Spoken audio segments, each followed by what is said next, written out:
Hi amigos. അപ്പം ഇന്ന് അമ്പലത്തിലോട്ടാണ് കേട്ടോ യാത്ര. അമ്പലത്തിൽ ഇന്ന് 1-ാം തീയതിയാണ് ആക്ച്വലി. അപ്പോൾ മലയാള മാസം 1-ാം തീയതിയാണെന്ന് ഞങ്ങൾ നാട്ടിലാണെന്നുണ്ടെങ്കിൽ ഇന്നും രാവിലെ അമ്പലത്തിൽ പോവും, വൈകുന്നേരം തറവാട്ടമ്പലത്തിൽ എന്തായാലും പോവും. അങ്ങനെ ആ കാര്യത്തിൽ മുടക്കം വരാണ്ടിരിക്കുന്നതാണ്. അപ്പോൾ ബാംഗ്ലൂർ ആയിരുന്ന സമയത്ത് നമുക്ക് തറവാട്ടമ്പലം മിസ് ചെയ്യുന്ന കാരണം കൊണ്ട് അവിടെ അടുത്തുള്ളൊരു അമ്പലത്തിൽ പോയി തൊഴുതു. അവിടെ നിന്ന് എന്തോ പ്രത്യേകത ഉണ്ടായിരുന്നു കേട്ടോ. അതുകൊണ്ട് നല്ല തിരക്കായിരുന്നു, ക്യൂവിൽ നിന്നിട്ടാണ് തൊഴുതത്. പിന്നെ അമ്പലം മൊത്തം ഇങ്ങനെ വിളക്കൊക്കെ കത്തിച്ച് വെച്ചിരിക്കുന്ന കാരണം കൊണ്ട് ഒരു പ്രത്യേക ഭംഗിയും ഒരു പ്രത്യേക ഒരു സ്പിരിച്വൽ എലമെൻറ്റ് നമുക്ക് കിട്ടുമായിരുന്നു. കാരണം എനിക്ക് എപ്പോഴും ഇഷ്ടമാണ് അമ്പലങ്ങളിൽ പോകുമ്പോൾ ഈ വിളക്കൊക്കെ കത്തിച്ചിരിക്കുന്നത് കാണാൻ. ഒരു പ്രത്യേക ഒരു ഒരു വൈബ് തന്നെയാണ്, നമുക്ക് കാണാനും ഒരു നല്ലൊരു ഇതാണ്.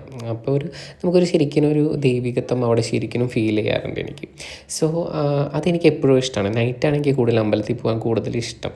ഇവിടെ ഞങ്ങൾ പോയതൊരു ശിവൻ്റെ അമ്പലത്തിലായിരുന്നു. ശിവനും ദേവിയും ഉണ്ടായിരുന്നു, പിന്നെ ഹനുമാൻ, നാഗങ്ങൾ, അത് കഴിഞ്ഞ് വിനായകൻ, അങ്ങനെയൊക്കെ അമ്പലമാണ്. പിന്നെ നന്ദികേശൻ്റെ അടുത്ത് കാര്യങ്ങളൊക്കെ അങ്ങനെ നമ്മൾ മനസ്സിൽ ഇഷ്ടമുള്ള കാര്യങ്ങളൊക്കെ പറയാമെന്ന് പറയില്ലേ, അതൊക്കെ പറഞ്ഞ് കുറച്ച് നേരം അമ്പലത്തിലൊക്കെ ഇരുന്ന് ഇങ്ങനെ അവിടെ മൊത്തം ഒന്ന് കണ്ടു. നല്ല രസമായിരുന്നു എന്തായാലും അമ്പലം. എന്തായാലും ഇഷ്ടപ്പെട്ടു. 1-ാം തീയതി ആയിട്ട് മനസ്സറിഞ്ഞ് തൊഴുതു വന്നു ഞങ്ങൾ തിരിച്ച്.